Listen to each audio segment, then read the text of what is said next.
In today's video, I'm going to teach you how to add a location, either physical or virtual, in Calendly. We'll walk through this step by step so that by the end, you'll know exactly how to make it clear where and how your meeting will take place every time someone books with you. First, open Calendly and go to your event types. These are the different kinds of meetings people can schedule with you, like one-on-one calls, consultations, or check-ins. Choose the specific meeting type you want to edit. This might be something like a 30-minute intro call or a strategy session. Click on that event so you're taken into the editor for that particular meeting. Once you're inside the event editor, look for the section labeled Location. This is where you tell Calendly and your invitees whether you're meeting in person, over video, by phone, or another method.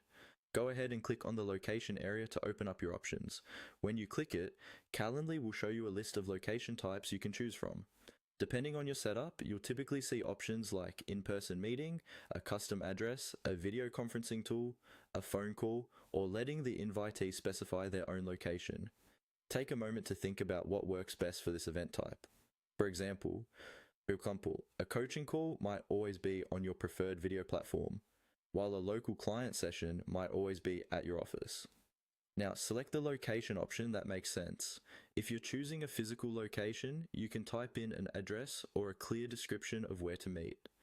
Make sure it's specific enough that someone new could find it without confusion.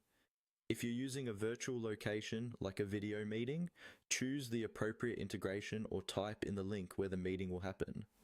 For phone calls, specify whether you will call them or they should call you, and include any necessary details. After you've selected and filled in your location choice, Calendly will automatically add this information to the confirmation and reminder emails that go out to your invitees. This helps reduce back and forth messages and ensures everyone knows exactly where to be at the time of the meeting.